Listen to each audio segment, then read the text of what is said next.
Gostaria de convidar a igreja para abrir a palavra de Deus em Ruth, no capítulo 4. Deus assim permitindo, nós vamos concluir essa série de pregação, série de sermões,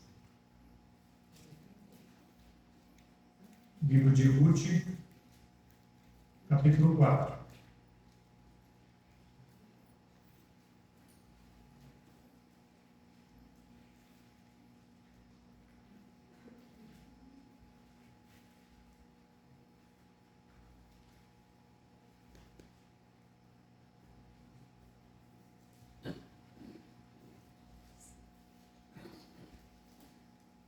Oremos mais uma vez. Obrigado, Senhor, pela oportunidade tão especial de abrirmos Tua palavra com a liberdade que o Senhor nos garante no nosso país.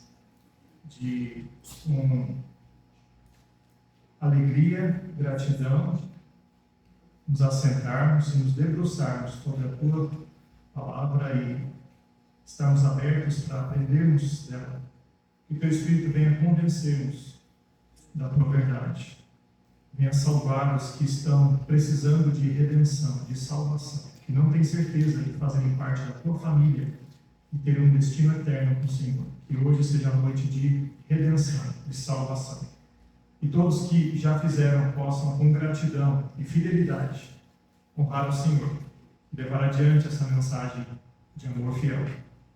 E ajude, meu Pai, a não só compreender, mas expor de forma fiel e de forma clara, para que o Teu nome seja evidenciado. Em nome de Jesus. Amém, Senhor. Nessa série de sermões, intitulado Trajetória do Amor Fiel, nós falamos desde o início a respeito desse livro lindo, essa história de amor fiel entre uma mulher e um homem, mas também entre uma mulher, uma nora e uma sogra, e também a respeito da linhagem do Messias, mas acima de tudo e todos é a fidelidade de Deus para com os seus. E Jesus Cristo, ele é exemplificado na vida dos personagens desse livro, como ele é em todos os livros da Bíblia. E eu gostaria de trazer relembrado a respeito das pregações anteriores. O primeiro sermão, que foi baseado no capítulo 1, foi intitulado Quando a Vida Desmorona. Em meio a tantas tragédias, Deus demonstra a sua fidelidade, através da fidelidade de Ruth a Noemi. Ruth disse a Noemi, a letra dessa música que foi cantada aqui, esse hino, essa letra linda, dramática, né? Porque foi realmente um voto de compromisso entre a nora e a sogra. Ruth disse: aonde quer que tu fores, irei eu. Onde quer que pousares, ali pousarei eu. O teu povo é o meu povo, o teu Deus é o meu Deus. A tragédia na vida dessa família foi a viuvez. Foi por causa do pragmatismo de Elimeleque, um judeu, deixou a terra de Israel no período dos juízes, ao invés de se submeter à disciplina de Deus, ao aprendizado de Deus e falar: sim, Senhor, me ensina. Ele deu o jeitinho dele, fugiu, foi para uma terra em que não se adorava a Deus para ganhar a vida, e com isso ele perdeu a vida, ele e os seus filhos. Ficaram Noemi, sua esposa, viúva, e Orfa e Ruth, as viúvas de Malom e Quilion. E aí, na dificuldade, no imprevisto, no que aconteceria no futuro, elas tinham que tomar a decisão de retornar à terra de onde nunca deveriam ter saído, para poder ter o alimento. E aí, Noemi falou para suas noras, viúvas também, falou: vocês podem procurar sua vida. Vocês têm essa liberdade, vocês não estão atreladas a mim mais. Orfa, que significa pescoço, ou aquela que vira as costas, ela de fato fez isso. Ela disse: foi bom estar com vocês, mas tchau. Enquanto Ruth disse exatamente as palavras desse hino, esse versículo clássico, muito cantado em casamentos, mas que tem a ver com compromisso de lealdade e fidelidade entre duas pessoas que abraçam o mesmo Deus, a mesma fé. Ruth, uma estrangeira moabita, que veio de uma linhagem de incesto, e tinha tudo para virar as costas de fato e voltar para a idolatria, ela abraçou o Deus de Israel. Ela creu de fato e ela queria o povo de Deus como seu povo. E por causa disso, ela foi muito abençoada. E por causa disso, as descendências ou a descendência dela foi muito abençoada e chegou até o Messias. O sermão número 2, onde a graça nos encontra, em meio à necessidade, da fome latente dessa família, Deus demonstra graça e provisão através da lei da espiga e da generosidade de Boaz. Ruth, uma mulher que naquela época já tinha muitas barreiras, ela arregaçou a manga como uma estrangeira, viúva, e ela falou: eu vou fazer alguma coisa. E ela foi atrás de prover para as necessidades da sua sogra e dela. E ela sabia da lei de Deus o suficiente para falar: eu vou numa fazenda onde vai ter plantação e o que cair eles não podem pegar, porque a lei de Deus não permite, e é para os estrangeiros e para as viúvas, para os pobres, e eu preencho essas categorias. E ela fez assim. Então Deus mostrou através dessa lei e através de um homem generoso, Boaz, que ele cuida.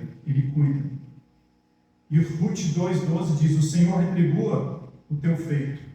Boaz disse a ela: o Senhor retribua o teu feito, e te seja concedido o pleno galardão da parte do Senhor Deus de Israel, sob cujas asas te vieste a abrigar. Ruth veio se abrigar no lugar certo, no lugar onde ela de fato encontraria abrigo, não só para ela, mas para todas as suas gerações. Sem saber, ela fez o certo. Ela confiou em Deus. E ela seguiu os passos que Deus havia orientado. Onde a graça nos encontra, Deus a encontrou. Sermão 3, sobre o manto da redenção. Ela, ouvindo o conselho de Noemi, ela saiu e ela ouviu a direção de Noemi, e em meio a essa tragédia de necessidade, Deus demonstrou a graça dele e a esperança através desse parente remidor. Ruth não sabia que ele era parente. Noemi descobriu que ele era um parente. Coincidências? Deus está no controle. Ela ia na fazenda justamente de um parente e saber que ele era um homem que podia resolver o presente e o futuro dessa família. Agora então ela faz exatamente, confia o que sua sogra orientou, e ela fazendo, ela colhe os frutos de confiança e obediência por confiança. E ela então, ela vê aqui o cumprimento de algumas das outras leis, de algumas leis do Velho Testamento. A lei do resgate, a lei do remidor, de que este homem era um parente, era um judeu da família de Elimeleque, ele poderia comprar as propriedades daquela família. Lembra que Elimeleque tinha propriedades? Ele deixou essas propriedades para ir para Moab e voltou agora o que fazer. Agora tinha 2 mulheres vulneráveis, então precisaria alguém com recurso suficiente para comprar, e Boaz, ele cumpriria isso. Ele também cumpre outra lei, que é a lei do levirato, do parentesco, de não só manter a propriedade na família, mas manter a linhagem para todas as gerações, para que o nome da família permanecesse. E Boaz podia cumprir essas duas coisas. Ruth 3,9 diz: e ela disse a Boaz: sou Ruth, tua serva, estende, pois, tua capa sobre a tua serva, porque tu és o remidor. Ela clamou por ajuda ao remidor. Isso remete diretamente ao nosso Redentor Jesus Cristo. Aquele que clama a Ele, dele recebe, porque só Ele pode fazer a remissão. E o quarto e último sermão hoje, o triunfo do amor redentor. E nós não vamos ler de uma vez todos os 22 versículos, mas eu gostaria de ressaltar o versículo 14, que o irmão Roberto já leu aqui. Então as mulheres disseram a Noemi: bendito seja o Senhor, que não deixou hoje de te dar remidor, e seja seu nome afamado em Israel. Então nós vemos esse sermão aqui dividido em algumas partes, e a primeira parte é logo nos primeiros 6 versículos nós observamos, que é sobre o tribunal da porta da cidade. Diz o texto, versículo 1, que Boaz subiu à porta, sabendo que ele era um remidor, sabendo que Noemi e Ruth precisavam da remissão dele. o que ele faz? Ele sobe a porta, ele assenta-se ali, e eis que o remidor que Boaz tinha falado ia passando. Boaz, ele sabia também que haveria um outro na fila de candidatos de remissão, havia um outro que preencheria mais os critérios do que ele. Haveria um outro remidor na frente dele. E Boaz, ele segue a lei à risca. Ele vai à porta. Por que a porta da cidade? Era como um fórum, como um fórum de negócio, onde se resolviam as coisas, as disputas, onde se firmavam os negócios, onde se assinavam contratos, onde as coisas eram testemunhadas e decretadas. Ele vai lá para resolver no lugar certo. E lá ele encontra este homem, que não é mencionado por nome. A única menção desse homem aqui é no versículo 1, que fala que ele se refere a ele como fulano. Olha para você ver, fulano, ô fulano, está exatamente aqui. Ô fulano, vem cá, assenta-te aqui.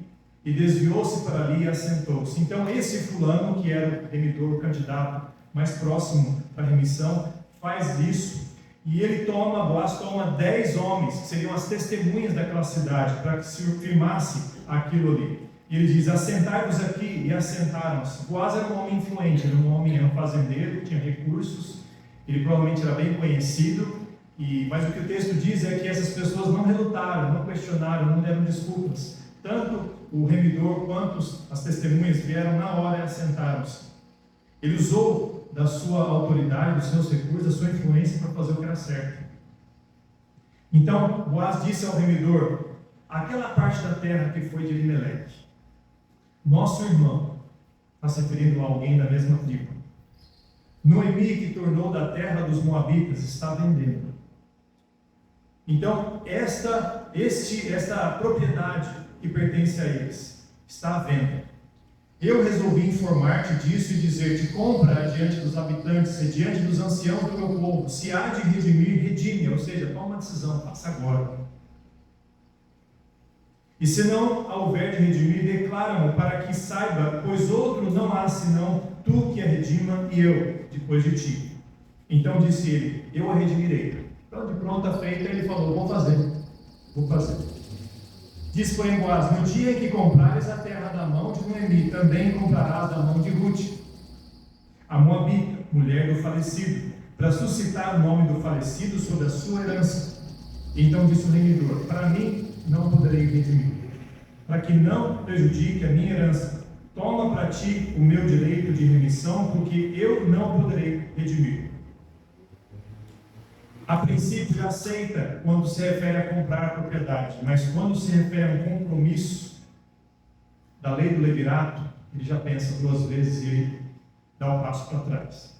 Na lei de levirato, que é para você manter o nome de uma outra família, você casaria com aquela pessoa se você fosse solteiro e tivesse disponibilidade, né? Solteiro ou viúvo, e aí você teria um filho com aquela pessoa, e o primeiro filho, toda a herança, todos os direitos iriam para o primogênito, ou seja, iria para o filho, para a descendência do falecido e não para a sua descendência. Então precisaria de alguém que teria um amor sacrificial, que faria sacrificialmente essa decisão, porque ele não ganharia nada, humanamente falando. Este homem, provavelmente, ele estava contando as moedas, estava vendo os custos, pesando na balança o que valeria a pena, ele viu que não valeria a pena. Comprar a propriedade, tudo bem, aumentar meu patrimônio. Agora, eu começar perdendo através da lei do levirato, aí já não dá. Isso não vai ser bom para mim. Basicamente foi isso. Então, por motivos pessoais, egoístas, ele não assumiu a lei do remidor. Os irmãos perceberam aqui que ele poderia, mas ele não quis, por motivos pessoais. Ele também tinha esse direito, obviamente, mas o motivo não foi o melhor. Agora as portas estavam abertas para Boaz. Boaz fez tudo certinho. Ele entendia que Deus estava usando as situações, as leis e a cultura para trazer a honra e a glória ao nome dele. E ele preencheu todas as lacunas, e aí no versículo 7 nós temos a segunda parte, o compromisso de resgate. Agora sim ele entra em cena a todo vapor. Havia, pois, já de muito tempo este costume em Israel, quanto à remissão e permuta, para confirmar todo o negócio, o homem descalçava o sapato e o dava ao seu próximo. Isto era por testemunho em Israel. É uma daquelas figuras que para nós não faz sentido, né? Você vai ver dois homens conversando, de repente você vê uma sandália trocada e a pessoa sair com sandália, sem sandália e tal. Você fala, o que é isso, né?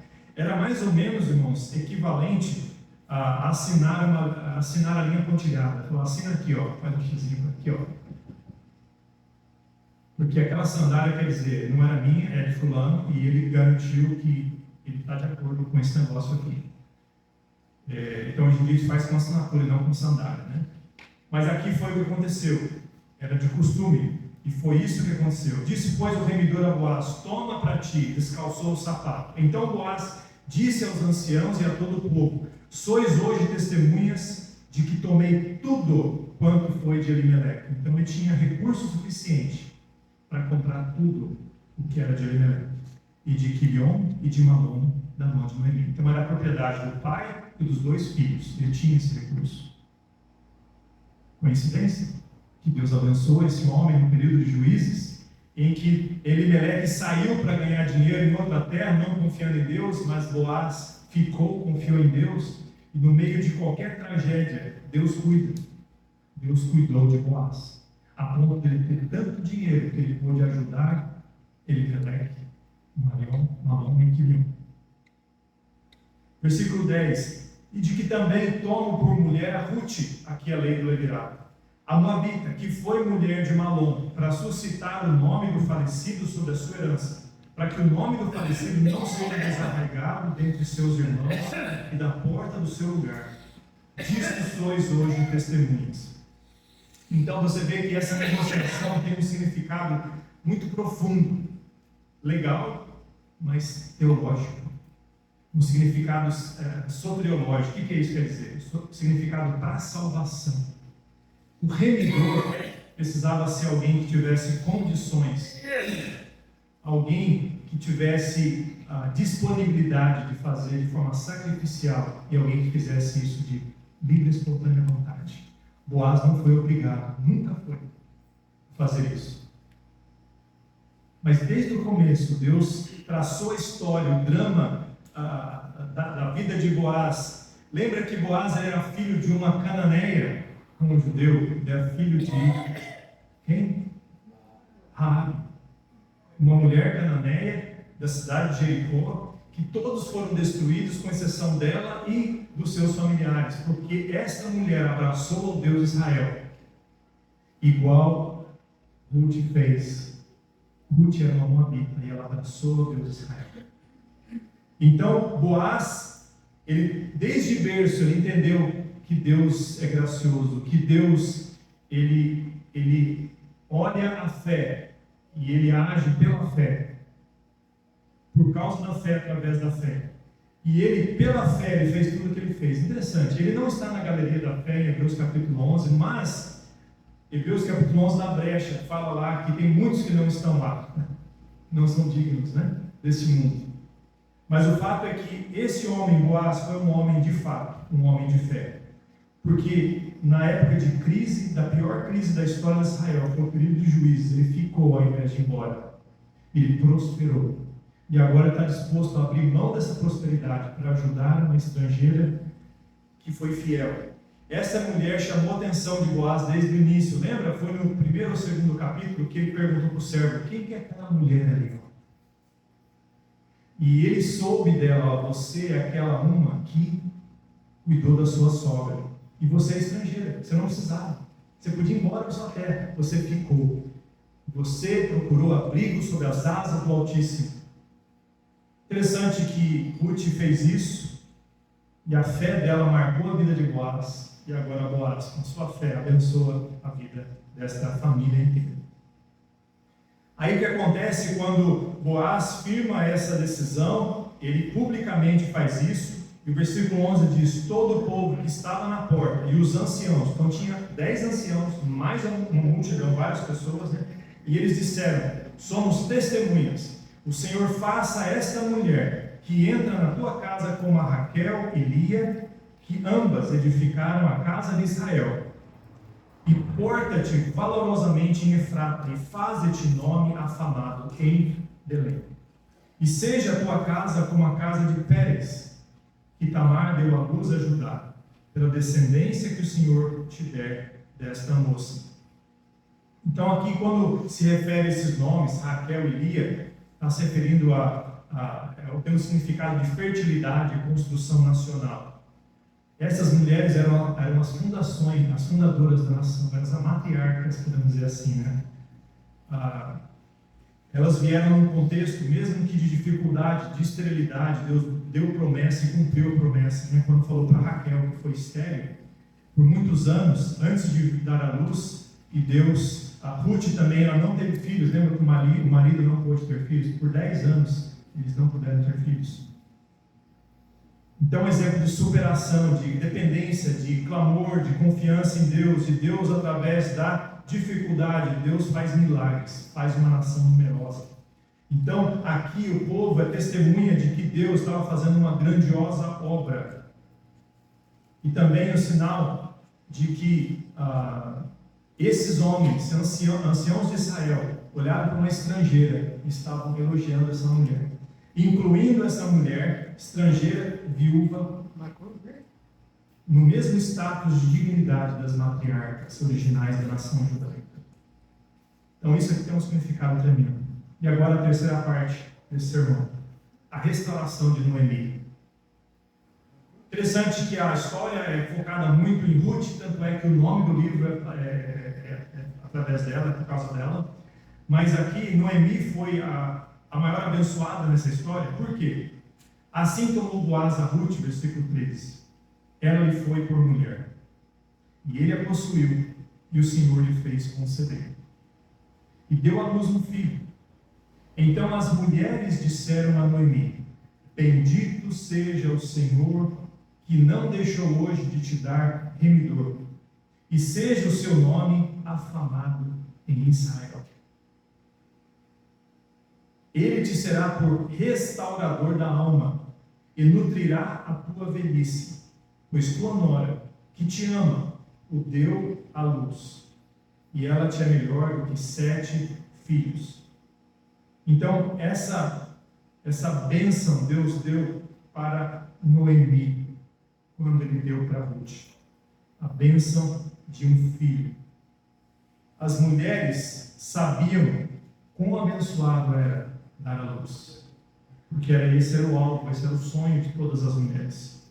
E quando elas viram esse filho, elas reconheceram e proclamaram este dizer. Interessante que eles falam de Ruth como o canal da bênção para ela, Noemi. Eles falam de Ruth como melhor que 7 filhos. E por que 7? Por que não 6? E por que não 8? Interessante que o 7 tinha um simbolismo de bênção muito grande em Israel. 7 filhos era indicação de bênção de Deus. 1 Samuel 2,5 vai falar um pouco disso. E Jó 1,2. Jó tinha filhos, tinha 7 filhos, além de filhas também. E você vê que era um sonho, era um alvo. E as mulheres falavam: ela vale mais do que 7 filhos. Então dá para perceber a lealdade, o carinho, o amor que essa nora tinha com a sogra. E não era ligação sanguínea, era um pacto de amor, pacto de fé, pacto de compromisso entre elas, entre Deus. Então você vê que é lindo esse tema aqui, esse tema da restauração de Noemi. Esta mulher que perdeu tudo, que quis mudar o nome para Mara, que quer dizer amarga, de Noemi, que quer dizer doce, para amarga, porque ela estava agora viúva, ela estava sem filhos, ela estava sem recursos, ela estava numa situação de carência, de fragilidade, e agora então ela é abençoadíssima através de Ruth e da descendência de Ruth. E a última parte desse sermão, que é o panorama eterno da linhagem. Aí o versículo 18 a 22 fala da genealogia do nosso Salvador. Estas são, pois, as gerações de Pérez. Pérez gerou a Esrom, Esrom gerou a Arão, Irão gerou a Aminadab. E Aminadab gerou a Naasson, e Naasson gerou a Salmão. Salmão gerou a Boaz. Você vai ver a genealogia ligada a Jesus e a Boaz também em Mateus, no Evangelho de Mateus. Aí continuando no verso 21. E Boaz gerou a Obed, e Obed gerou a Jessé, e Jessé gerou a Davi. Quando você chega nesses nomes, tem gente que tem preguiça, né? Começa a ler a Bíblia, vou ler, pastor, vou começar a ler a Bíblia, de Gênesis, aí chega naqueles pontos de genealogia e começa a ficar cansado, né? Quando perde o sono, é só começar a ler isso aqui, dá sono na hora, né? Melhor do que remédio. Para que Deus deixou esses nomes? Para provar que Ele é fiel. Ele é fiel tanto para falar que Ele faz o que Ele disse que ia fazer, quando Ele disse que o homem morreria ao comer da fruta do conhecimento do bem e do mal, ele se tornaria mortal, porque fala que ele teve filhos e filhas, depois que gerou filhos e filhas, ele morreu. Para que repetir? Não é mais fácil juntar tudo e falar, todo mundo morreu. Nós somos práticos, vamos falar preguiçosos. Mas Deus quer provar vez após vez, após vez, após vez, a fidelidade dele. Porque é assim que Deus é fiel, irmãos. Vez após vez, após vez. Todos os dias. O dia todo. Deus é fiel. Amém. Não importa se eu e você cansamos, Ele não cansa de ser fiel. E aqui nós vemos mais genealogia, mas apontando exatamente para o final da história. Não para aquela história de infidelidade do povo na época dos juízes e de Elimeleque, que foi infiel e sofreu por isso, mas por causa de confiar no Deus que é fiel, na trajetória do amor fiel de Deus para com os seus, na trajetória do amor fiel daqueles que confiam e temem a Deus. Nós temos bênção. A genealogia que caminha de Pérez até Davi, quebrando o silêncio do sofrimento histórico. Isso não quer dizer que o sofrimento acabou, mas quer dizer que aqueles que confiam em Deus, mesmo no sofrimento, recebem amparo, recebem de Deus o necessário. Eu queria aqui deixar algumas aplicações. Todos os pontos estão aí. Lá no finalzinho. Algumas aplicações. Gratidão e humildade. A igreja, irmãos, ela é retratada através de Ruth. Ruth era uma estrangeira, não fazia parte do povo da aliança, do povo pactual de Deus. E ela foi inserida através da fé. Interessante, né? Boaz foi um homem-chave porque a mãe dele e agora a esposa dele também foram inseridas. E eles estão na linhagem do Messias. O leão da tribo de Judá recebeu essas duas mulheres de sangue diferente, podemos dizer assim. Mas elas eram tanto filhas de Abraão, até mais do que os próprios filhos da aliança, por causa da fé que elas tiveram.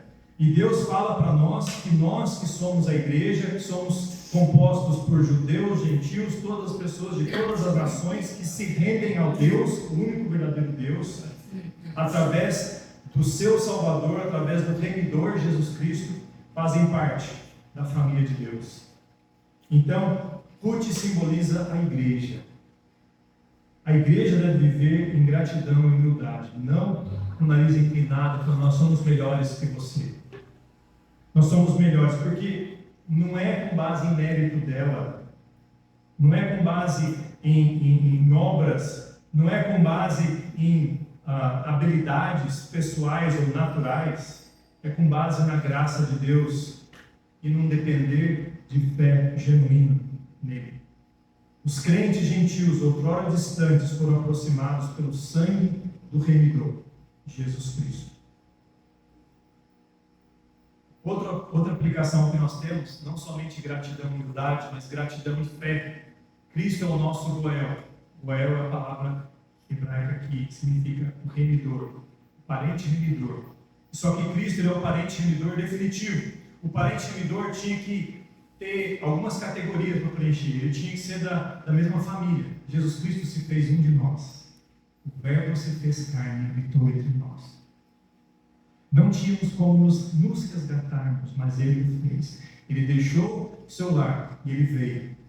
O remidor tinha que ter recurso suficiente. Jesus Cristo tinha todo o recurso. Com o sangue precioso dele, Ele pagou pelos nossos pecados. O remidor tinha que querer fazê-lo. não era obrigado, mas ele fez por amor. O nosso remidor fez exatamente isso, por amor. Quando não merecíamos, ele o fez. Então isso deve causar em nós, irmãos, gratidão e fé. Isso deve causar em nós, saber da história de Ruth, deve causar a ideia de que eu devo ser fiel a Deus. Porque Deus, mesmo nos detalhes invisíveis, Deus está agindo. Deus está agindo. A vida é como um tapete que você olha por trás, aquele tapete que é tecido, que é conectado àquelas linhas e cores diferentes, que você não entende olhando por trás, mas na hora que você vira, você fala, ah, sim, agora faz todo o sentido. Na vida de Noemi, na vida de Ruth, era exatamente isso. Talvez pensavam, por que, Senhor? Por que? Fome, perdi meu sogro, perdi meu marido, né, Noemi, perdi meus filhos, perdi meu marido, no caso de Malom, a Ruth. Fomos abandonadas por órfã, agora vamos voltar a nos humilharmos, porque ao invés de fazer isso, elas foram fiéis, confiaram e agiram na dependência de Deus. Isso é fidelidade. E para nós, entender que não existe coincidências na vida, não existe coincidências. O que existe é compromisso que Deus marca encontros. Devemos incentivar uns aos outros como igreja, que Deus está presente nos pequenos detalhes, nos deveres do dia a dia, nos colheres dos respigos, nas leis que Deus usa a nosso favor, no olhar observador de alguém que tem condições, que Deus deu a essa pessoa recursos e ela está procurando como usar. Deus está trabalhando. Deus, Ele não está olhando para o final, o fim justifica os meios. Deus, ele é honrado nos detalhes, é honrado nos meios. Ruth, ela sabia disso, ela fez exatamente o que tinha que ser feito. E ela fez até o final, e o compromisso dela era até a morte, eu vou seguir. O compromisso dela, a palavra dela perdurou. A vida de honestidade de Boaz reflete um homem íntegro, um homem que tinha fidelidade familiar, que ele não queria pular ou pegar atalhos. Ele falou, tem outro remidor, então vamos acertar isso aí. Porque Deus está observando os detalhes. E Deus não precisa da nossa ajudinha para resolver situações. Ele usa aquelas situações para mostrar a glória dele. Então, esse homem teve pureza moral. Lembra que Ruth foi fazer um pedido formal de disponibilidade para casamento, quando ela deitou sobre os pés de Boaz, na eira? Se fosse hoje em dia, quantos casos poderiam ter acontecido naquela situação? Até comentaristas ficam em dúvida em como lidar com a situação, porque a imoralidade é tão comum hoje em dia. Um homem e uma mulher deitados juntos no escuro, no meio de uma plantação, o que você acha que vai acontecer? Boaz protegeu a dignidade daquela mulher, e aquela mulher fez exatamente o que a lei permitia, para falar, eu estou disponível, eu preciso da sua ajuda. Ele foi fiel até o final, pureza moral. Deus usa a obediência comum para cumprir sua vontade eterna. A gente fica muito preocupado em momentos solenes, para parecer bem e bonitinho. Deus está olhando na segunda, na terça. No final do expediente, quando você e eu estamos cansados.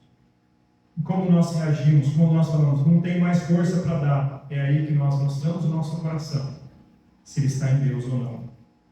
Outra aplicação, o custo do discipulado versus o egoísmo do outro remidor. Devemos entender que o amor sacrificial envolve um custo. Nós estamos numa época, irmãos, em que o amor de muitos esfriaria. Estamos no final dos tempos. As pessoas não estão preocupadas mais em querer agradar a Deus, agradar ao próximo. Vantagem pessoal. E já naquela época isso acontecia. Esse remidor contou as moedas e falou, não vale a pena, eu vou perder. Vou sair perdendo essa transação. Eu não quero ajudar essa família que está precisando tanto. Eu não quero, porque para mim não vai ter vantagem. Então Boaz, ele assumiu as desvantagens, o amor sacrificial dele, falou, eu vou fazer. Eu vou fazer. Humanamente falando, ele perderia, mas ele foi guiado por Deus para fazer. Então, irmãos, o discipulado quer dizer investir na vida de pessoas requer sacrifícios, requer horas, requer frustrações, requer má compreensão. Mas foi para isso que Jesus nos chamou, para fazer discípulos de todas as nações. Está vendo como a palavra de Deus é aplicável? Então, para você falar de Jesus para alguém, exige de você. Para você sair da sua zona de conforto, exige de você. Isso se aplica no contexto de uma igreja, por exemplo, chega um visitante, você dá uma atenção para o visitante, vai lá cumprimentando, ao invés de querer só conversar com aqueles irmãos e irmãs que você quer conversar. Não, eu vou dar atenção para aquele que está no cantinho, que tem vergonha, que já tem tantas barreiras. Eu vou fazer, porque é isso que envolve o discipulado. Eu vou me sacrificar de alguma forma para que mais pessoas venham a conhecer o amor de Deus. O sustento na obra de Deus, na igreja local e na obra missionária, requer sacrifício. Humanamente falando, vamos sair perdendo. Eu vou tirar do meu bolso para dar para a igreja, para dar para missões. O que é isso? Se você olhar por esse lado, parece que está perdendo. Você só faz se for pela fé. Se você acreditar de que vale a pena obedecer a Deus, e de propósito Jesus Cristo fala mais de dinheiro do que assuntos espirituais. Interessante, né? Porque o dinheiro revela o coração. Onde está o teu tesouro, aí está o teu coração. Será que ele não fez isso de propósito? Falou tanto em dinheiro porque aí você vai mexer no formigueiro. Esse homem, Boaz, tinha dinheiro, mas isso não mexeu com a fidelidade dele. Na verdade, ele demonstrou a fidelidade através de se dar. Ele saiu perdendo? Não, porque ele entrou na linhagem do nosso Salvador. Olha o que você pergunta. Não existe preço, não existe dinheiro que compra isso. Mas Deus, ele gosta de abençoar os fiéis. Ele não fez pensando nisso. Ele nem sabia que o nome dele ia estar em Mateus, nem sabia que o final do livro de Ruth ia ter a menção dos próximos da descendência. Nem sabia que Obed seria seu filho e que Davi viria dele. Provavelmente ele conhecia um pouco de profecias, mas ele não sabia detalhes. Irmãos, Deus quer que confiemos nele completamente, mesmo sem saber de todos os detalhes. Não precisamos conhecer 100% para confiarmos e obedecermos 100%. Nós podemos fazê-lo. Como Abraão fez, como os outros grandes homens da fé fizeram. E última aplicação: viva hoje com a fé e esperança. As lutas do cotidiano fazem parte de uma coxa de retalhos, como falei, como um tapete, né? Coxa de retalhos divina, que abençoará gerações que você nem chegará a conhecer. Eu quero que os meus filhos e minhas filhas sejam abençoados. Que tenham netos que vão olhar para trás e falar: eu e minha casa serviremos no Senhor. E Deus usa a minha fé e fidelidade no meu remidor. E qualquer sacrifício não é sacrifício. É extensão da fidelidade dele. Então eu queria deixar essas aplicações para você. Que livro maravilhoso, irmãos, o livro de Ruth. A palavra toda de Deus ela é inspirada, ela é proveitosa para nós. E ela vai nos tornar como Deus quer que nos tornemos, a semelhança do Filho dele. Vamos fechar os nossos olhos, baixar nossa cabeça. Senhor, obrigado pela tua santa palavra. Obrigado por usar servos e servas do passado para apontar para Jesus, o remidor. Senhor, ajude que se alguém aqui que não tem certeza de ser da tua família, de ser salvo, que creia nele agora. Que venha se esconder sob as asas do Altíssimo. Que venha buscar em ti salvação. E aqueles que já fizeram, ajuda-nos a olharmos para exemplos de pessoas que levaram a sério a fé até as últimas consequências. Senhor, ajuda-nos a aprendermos com Boaz, com Ruth. Ajuda-nos a sermos fiéis na forma com que amamos e tomamos nossas decisões. Senhor, obrigado e abençoe esse apelo para a honra e glória do Senhor. Em nome de Jesus. Amém. ainda de olhos fechados e cabeça baixa. Deus falou com você, meu irmão, meu amigo. Você que está aqui, você nunca se arrependeu dos pecados e nunca clamou a Deus por salvação, para Deus salvar a sua vida para toda a eternidade. Você precisa entender que você é pecador e carente de Deus, necessitado, perdido sem Deus, e você precisa, em Cristo, buscar refúgio. E você ouviu aqui o Evangelho, e você diz: pastor, Deus falou comigo, eu creio em Jesus Cristo como meu Salvador. Levanta sua mão. Pastor, Deus falou comigo, eu quero te dar testemunho de que eu criei nele como meu Salvador, meu Remidor. Talvez você está aqui, você já fez isso, mas Deus tocou em algum ponto do sermão para você ser fiel, para você sacrificialmente fazer o que tem que ser feito, para a honra e para o Senhor. Pastor, Deus falou comigo, ore por mim, pastor. Tem algumas áreas da minha vida que Deus tocou exatamente ali, para eu me espelhar na vida desses personagens. Mais alguém gostaria que orasse por você? Amém. Amém. A Bíblia diz que devemos orar uns pelos outros. E é assim que a palavra de Deus trabalha nos corações. Senhor, obrigado pela tua santa palavra. Ajude esses irmãos que manifestaram através de pedido de oração, que querem ser trabalhados nessas áreas que o Senhor falou com eles. Ajude-os, ó Pai. Ajude-nos como irmãos, como igreja, como membros do corpo, a lapidarmos uns aos outros, ó Pai, a admoestarmos, a encorajarmos, estimularmos uns aos outros ao amor e às boas obras, Senhor, e que essa igreja venha espelhar Jesus Cristo. Nós não somos melhores do que o mundo, nós somos resgatados pela Tua graça, e como igreja devemos levar essa mensagem. Somos pecadores perdoados, redimidos. Que venhamos assim proclamarmos. Abençoe a tua igreja, e em nome de Jesus que oramos.